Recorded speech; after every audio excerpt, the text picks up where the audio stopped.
Hi guys, welcome to the vlog. So, I'm now 28 weeks pregnant and this past few days sobrang sumasakit talaga yung para ako nagko-contraction. So, magre-ready na ako right now. Maglalaba tayo ng mga binigay sa akin ng mga friend ko ng mga gamit pang baby. So, ito. And ito cover sa bassinet. So, lalaban ko siya para ma-set up ko na din yung bassinet next month.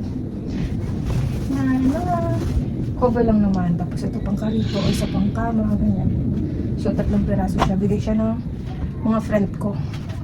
Tapos, mga cover lang din naman ng bed ng bassinet. Kaya hindi na ako bibili.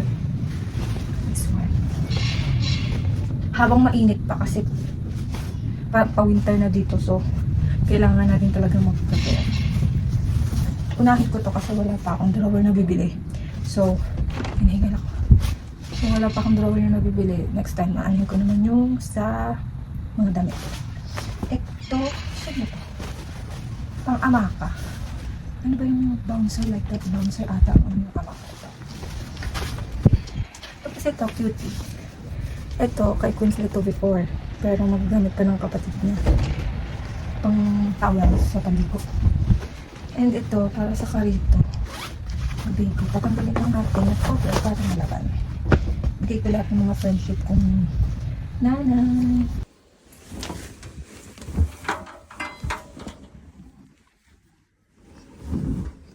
Lagay na natin dito. Para laban na. At matuyo pa. Kasi mainit pa. So far guys, this is what all I have for baby boy na binili ko. The rest is mga bigay ng aking mga friendship para kay baby boy. So, papakita ko sa inyo lahat. We are now in the nesting mode, so yes. Hi guys, so nalaban ko na yung pang bassinet at saka yung some mga, what do you call this one? Bed sheet para sa bassinet. And then, ngayon naman, pakita ko sa inyo yung mga binili ko for baby boy. Kasi nga, hindi talaga ako bumili masyado kasi madaming nagbigay sa akin ng mga damit. And being practical, bakit kailangan pang bumili? Maliliitan ko lang siya. So, yung mga kailangan lang din talaga niya. And yung dadalhin sa hospitals yung binili ko so far. Kung may kailangan pa, I have time pa naman para bumili. So, this one, 3 pairs to eh. Hanapin ko yung dalawa. So, mittens and socks, then bonnet. Nabili ko siya sa Shein. And this, Shein also. Mga burp cloth. Yan. So, neutral color lang tayo. Since I have a baby boy, neutral color. Tapos, meron din syempre yung konting ganito. I'm on nesting mode kasi 28 weeks na and nasa 3rd trimester na. Tapos, sumasakit na talaga siya every night or may time talaga na sumasakit. So, I need to prepare. Ito pa. burp cloth. And then this one. Kung kasama yung sinasabi ko, yan. Meron siyang mittens, socks, and bonnet. Kung 0 to 3 months lang mostly to kasi madami nga binigay mga friends ko. Then another burp cloth kasi kailangan maraming ganito. You know. And also this one. Binili ko siya kasi I'm planning on breastfeeding. So, pag nasa labas, suot ko lang siyang ganyan, pwede na ako magpa-breastfeed kay baby boy. And socks. Binili ko siya sa CNA. Cutie. Ito yung kasama nung 3 sinasabi ko sa Shein ko binili. And CNA ulit na bonnet. Kasi winter ako mga anak. May due date is December 6. So, hindi ko sure kung December 6 talaga siya lalabas. Depende naman sa kanya. But, yun yung due date ko. And winter. Ito sa H&M. 6 months. Kasi kung 6 months, I doubt na hindi niya ito magagamit agad. Since lalaki, hindi ko alam. Si Quinsley before is maliit talaga siya. But, this time kasi malaki talaga yung tiyan ko during my pregnancy. So, let's see. Tsaka lalaki. So, 6 months siya. Let's see. Sa Kiabi pala, sorry. Sa Kiabi ko siya nabili, sa Kiabi. And muslin sa Primark. 3 sets. Ito kabibili ko lang last time. 2 set ng bonnet. And may kasama na siyang mittens. Ito, kumot. Blanket, his blanket. Neutral color lang as you can see. Then this one, soft. Let's open it naman. Parang ang sarap lang. Oh. Okay, malaki siya. So, pwede siya ilagay sa bassinet or kung saan. Basta yun, blanket niya. And this Pangligo, towel panligo. Nabili ko lang din siya sa Primark kasama nun. Kasi meron yung yellow, yun yung kay Queensley pa. So, bumili lang ng isa para pang change niya. Hindi ko kailangan bumili ng madami. And this one is lip suit din. Pang, anong months? 0 to 3. 0 to 3 months. Hello Kitty siya. Ay, Hello Kitty. Winnie the Pooh. So, ang cute niya. I don't know kung ito yung dadalhin ko sa hospital bag namin or what. So, itong mga bago yung dadalhin ko since 0 to 3. Ewan ko lang kung ano. I think oo. Kasi meron na siyang ano na yung pang sa kamay. So, baka ito. Tatlong to. Let's see. Kung ano. And this one. Cutie. It's 3 months also from Kiabi. And Kiabi ulit. Dalawa siya. Ooh, yan.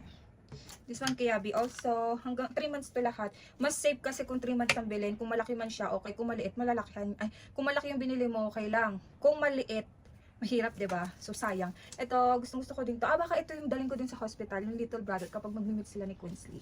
Pag pwede si Queensley din sa hospital, dadalaw siya. So, ito. So far, yun lang naman ang mga binili ko. Ay, ito pa kumot. Kasi pa winter talaga at malamig na winter. Ayan. So, I prepare na madaming kumot for him. And then, I'm planning to buy some swaddles kasi gusto ko siyang swaddle. Tapos, wala pa akong mga biberon. Pero, I'm planning to breastfeed. So, kailangan ko lang siya for siya kaso, just in case lang naman. Bibili pa rin ako ng pump and some other necessities na kailangan ni baby. So, yun lang. Tapos, lalaban ko to ngayon kasi then, itatago ko muna siya dahil hindi pa ako nakakabili ng cabinet. So, baka next week o this week, next week bibili ako ng cabinet. So, yun lang naman. Ang sarap mag-nesting. Hi guys! Another day. Another nesting day. So, itong mga damit na to, maglalaba ako. Ito ay mga 0 to 3 and 3 to 6 months. Nandito si Queensley ng gugulo. Today, hola. Hola. Hi. So, lalaban natin siya today. And, pakita ko sa inyo yung mga nabili ko at mga nabigay din ng aking friends. Itong mga damit na bigay sa akin ng mga friends, sabi ko nga, hindi ako bumili masyado ng damit kasi malilitan. Nalaban ko na yung first batch, which is yung mga brand new, tsaka cover ng bassinet, and bed sheets. So, dito naman tayo sa mga bigay. And then, this one, binili ko siya, storage bag siya ng milk. Binili ko siya. And then, ito, same, pero bigay ng aking good friend. Bumili na din ako ng konting wipes.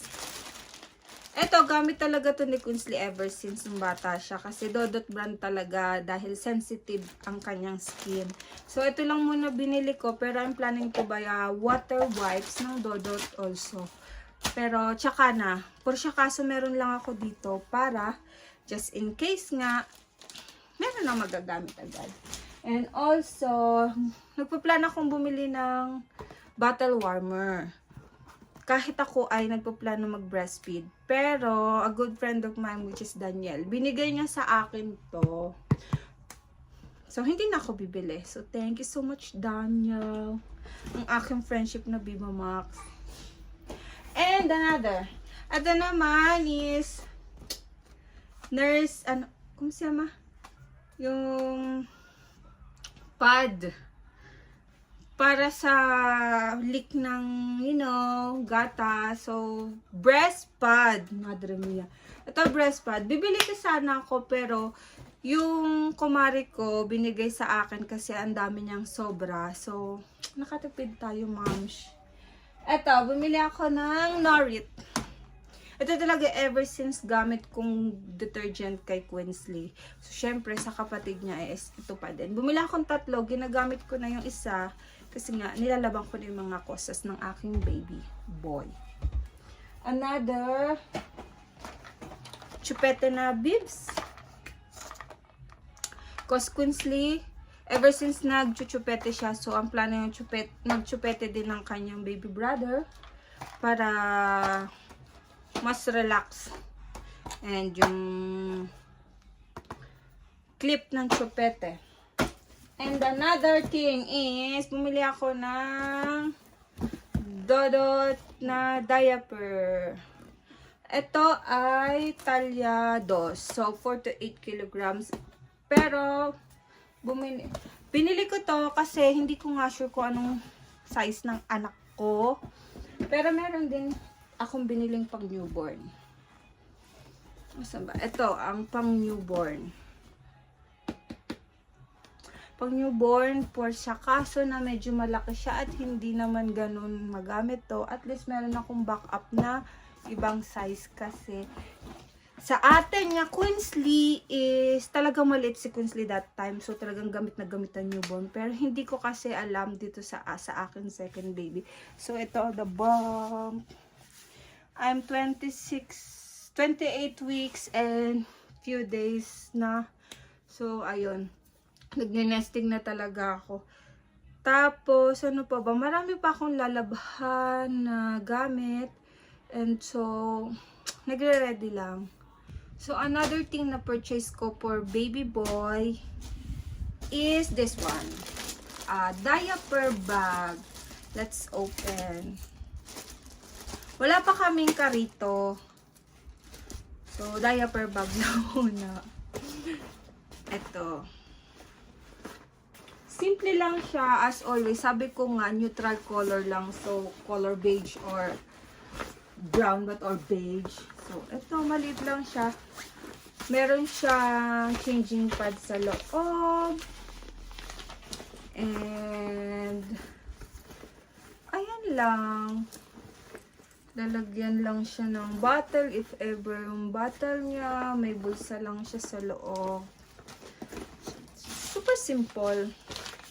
And color neutral. Kasi ma'am, this is my second baby. Actually, kahit kay Queensley, hindi naman ako nag-invest ng masyadong ano. Basta may magamit lang anak ko. And, quality siya. So, ito. Binili ko siya sa El Corte. Another thing is the nido or baby nest. Kasi, as you can see, nagre-rent lang po kami ng bahay dito sa Spain. And, wala kaming nursery room. So, si Queensley, natutulog siya together with us. And, mas gusto ko yon. And, with baby boy na parating, so, bassinet lang siya. And, bumili lang ako nito para pag nandito siya sa bed, gagamitin din niya to. Kasi, mahirap na nandyan lang siya sa bed mag-isa or what pag may gaganso. Meron kaming ganito. Madami pang kami kailangan na hindi pa nabibili. Pero syempre, in the next few days or months, bibili na rin. Because I'm 28 weeks. So, I'm in third trimester, 7 months. So, I have few weeks, months, para mag-provide lahat ng mga kailangan ni baby boy. So, I think I'm gonna end this vlog right now. At nakaka-excite lang talaga. Actually, na-excite ako mag-prepare, mag-nesting, bumili ng mga gamit ng baby namin, maglinis, lahat. So, na-excite lang ako talaga. And nakakatuwa, diba? Second baby ko na siya. And wala, yun lang. So, I'm gonna end this vlog, guys. So, thank you so much for watching. So, sa susunod ulit, mga items na mabibili namin. So, I'm gonna vlog it. Thank you. Bye. See you on the next vlog.